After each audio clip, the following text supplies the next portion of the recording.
So hello everyone. आज हम एक फिजिक्स की प्रॉब्लम सॉल्व करने वाले हैं। So let's get started.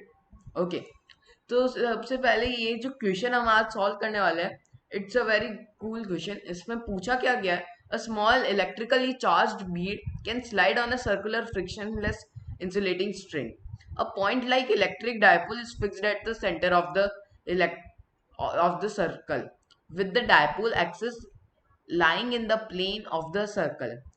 Initially, the bead is on the plane of the symmetry of the dipole as shown in the figure. How does the bead move after it is released? Find the normal force exerted by the string on the bead. Where will the bead first stop after being released? How would the bead move in the absence of string? Ignore that the effect of gravity, assuming that electric forces are much stronger than gravitational ones. जैसे कि ये figure जो है वो दिखने में pretty much complex है, तो उसके लिए सिंपलर फिगर में मुझे दिखाना था। तो मैंने ये एक सिंपल सा फिगर दिखाया, जिसमें है क्या मेनली कि यहाँ पे तो पी वेक्टर से मैं दिखा रहा हूँ डायपोल को, ठीक है। और बीड को मैंने ऐसे एक रिंग से दिखा दिया, क्योंकि बीड में क्या होगा कि नॉर्मल फोर्स या तो इस डायरेक्शन में लग सकता है या इस डायरेक्शन में। This is one cool thing about beat, कि दोनों डायरेक्शन में नॉर्मल लग सकता है, नॉर्मल फोर्स लग सकता है। ओके, तो बेसिकली मान क्या लिया कि इनिशियली तो इस पोजीशन में था, अब किसी पोजीशन में बीड इधर ऐसे आ गया। ओके, बीड का एट एन एंगल थीटा पे इस पोजीशन पे आ गया। इधर हम ढूंढ क्या रहे कि नॉर्मल फोर्स क्या लगा रहा होगा।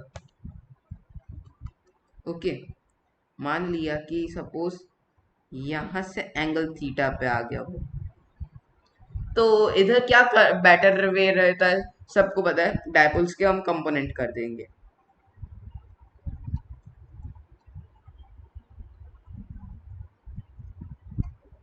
आप में से बहुत से लोगों को पता होगा, बट फिर भी मैं बता देता हूँ कि जैसे कि यहाँ पे एक डायपोल पी वेक्टर है, और यहाँ पे किसी एक पॉइंट पे हमें इलेक्ट्रिक फील्ड ढूंढना है, जिसके लिए हमें पोलर कोऑर्डिनेट्स दिए, यानी ये लेंथ आर और ये एंगल थीटा दे रखा है। किसी एक पॉइंट पे इलेक्ट्रिक फील्ड ढूंढना है उसके लिए। तो इसके मैं क्या कर दूंगा कंपोनेंट्स, एक तो ये पी कोस थीटा हुआ, दूसरा ये पी साइन थीटा हुआ। फिर देखो, पी कोस थीटा के जो कंपोनेंट है, उसके कारण जो इलेक्ट्रिक फील्ड है वो इस डायरेक्शन में आएगा, और उसे मैंने ई थीटा का। और पी साइन थीटा के कारण जो है वो अपोजिट डायरेक्शन में आएगा, और उसे मैंने ई आर के दिया। तो ई आर जो कि पी साइन थीटा के कारण है, वो होगा k p sine theta by are cube. वहीं जो ई थीटा है, that will be 2 kp cos theta by are square. Okay, यही कन्वेंशन हम यहीं पे लगा के देख लेते हैं। तो जैसे कि इधर एक तो ई थीटा इधर है, ई थीटा, और फोर्स लिखना है इसलिए ई थीटा क्यू है, इधर फोर्स लग रहा है। और नॉर्मल वैसे किसी भी डायरेक्शन में हो सकता है, हमने मान लिया कि इस डायरेक्शन में। ओके, नॉर्मल इस डायरेक्शन में है, नेक्स्टली पी साइन थीटा इस डायरेक्शन में है, तो ई आर इस डायरेक्शन में इधर ऐसा। क्यू ई आर फोर्स लिखना है इसलिए। तो ये एक तरीके से इसका एफ बी डी हो गया। ओके, तो अब इस क्वेश्चन को सॉल्व करने के लिए हम क्या कर सकते हैं, कि सब एक इक्वेशन बना सकते हैं, m we square by are.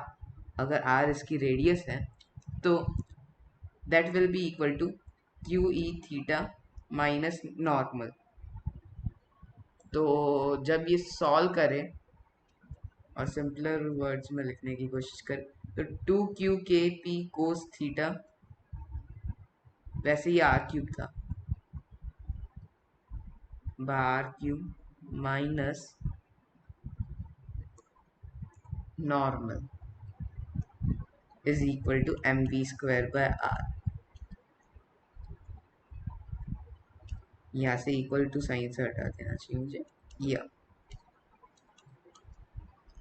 तो यहाँ से नॉर्मल देखने पे क्या आ रहा है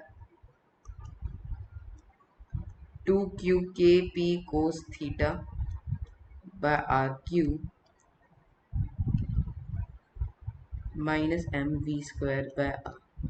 वैसे इधर मैंने मेनली किया क्या है, नॉट सो स्पेशल, बट क्या किया है कि जैसे कि V square by R acceleration होगा इसका सेंट्रीपिटल, तो V square by R centripetal acceleration है into mass that will be force in normal direction, जो कि Q E theta minus normal के इक्वल है। तो जैसे नॉर्मल के लिए ये एक्सप्रेशन तो आ गया, बट इसके अंदर अभी भी एक अननोन टर्म है दैट इज थीटा। तो मेनली थीटा नहीं, sorry, that is v. Theta तो वेरी कर रहा है विथ टाइम, बट मेनली जैसे कि स्पीड हम किसी भी इंस्टेंस पे कैसे ढूंढ सकते हैं, yes kinetic energy, sorry energy conservation लगा के ढूंढ सकते हैं। तो जैसे कि इधर हम एनर्जी कंजर्वेशन लगाने की ट्राई करते हैं। सो जैसे कि इनिशियली सिचुएशन क्या थी, ये ये सिचुएशन का पता है मेन थिंग क्या है। एक तो पोटेंशियल एनर्जी डायपोल के कारण किसी भी पॉइंट जो डिस्टेंस आर पे है उसका होगा k P cos theta by are square. ये फर्स्ट थिंग है जो कि डायपोल में आपने पढ़ा है। और दूसरा थिंग इधर जो कि देखने वाला है कि इनिशियली ये पॉइंट से विथ जीरो स्पीड हमने यहाँ पे छोड़ा है। तो इधर पता है देखने वाली क्या बात है कि इनिशियली पोटेंशियल एनर्जी भी जीरो के इक्वल है और काइनेटिक भी जीरो के इक्वल है। तो हर वक्त काइनेटिक एनर्जी पर प्लस पोटेंशियल एनर्जी जीरो के इक्वल होगी। ये पहला पॉइंट है जो कि इजीली दिख रहा है। और यहाँ पे हम एनर्जी कंजर्वेशन लगाए तो हमें मिलता है half M we square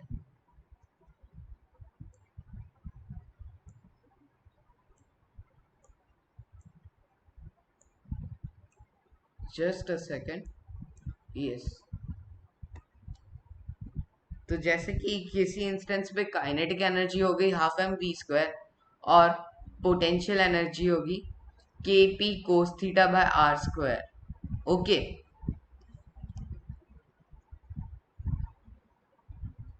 half M we square. वैसे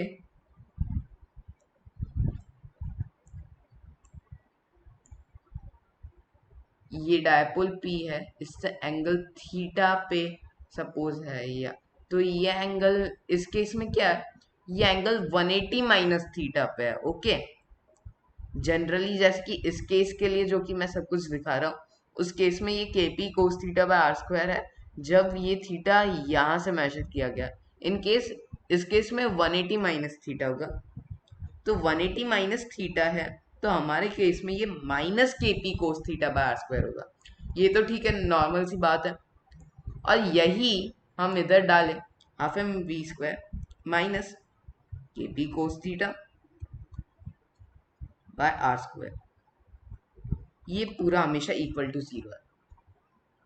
ओके, तो M we square is equal to 2 kp cos theta by are square. इधर हम दोनों साइड आर से मल्टीप्लाई करते तो M we square by R is equal to 2 kp cos theta by are cube. Okay, तो एक तो ये है और दूसरा v इधर से क्या आता है, square root of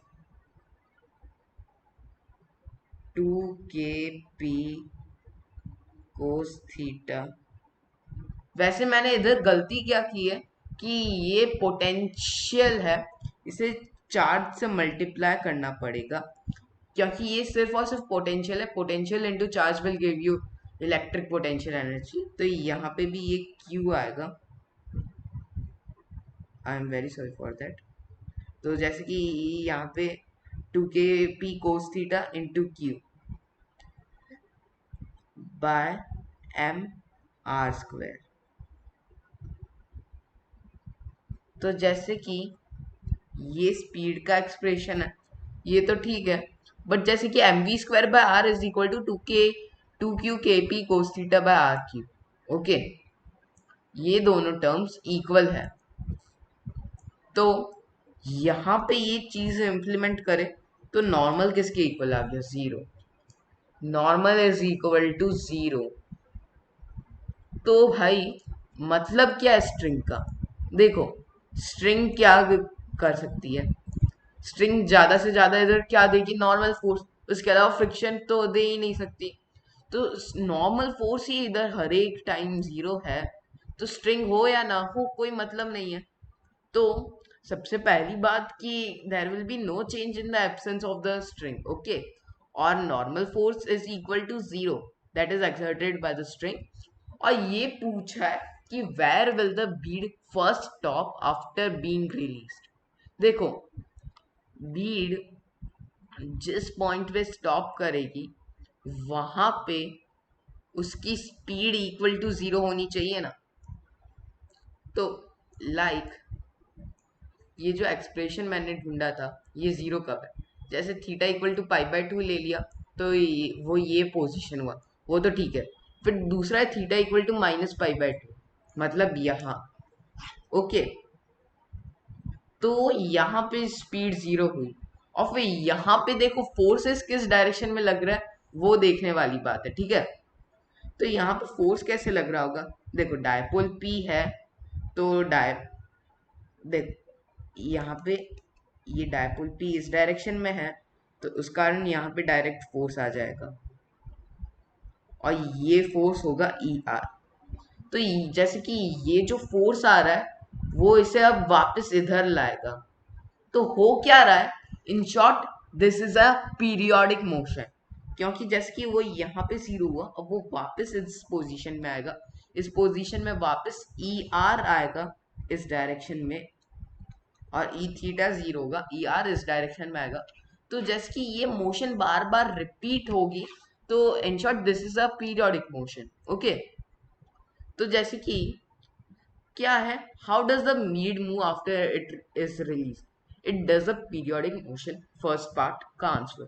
second part, find the normal force exerted by the string on the bead. We just proved कि the normal force is zero. और वैसे नॉर्मल फोर्स इज जीरो से मतलब क्या निकलता है? आप स्ट्रिंग वहां पे रखो या ना रखो, उसे एज इट इज रखो, तो भी वो सर्कुलर मोशन ही करने वाला है। फिर क्या आता है? How would the Beed move in the absence of the string? वही मैंने बताया कि स्ट्रिंग कुछ दे ही नहीं रहा है, ओके। सो आई होप आपको ये सोल्यूशन में मजा आया होगा, और इसी के साथ बाय एवरीवन।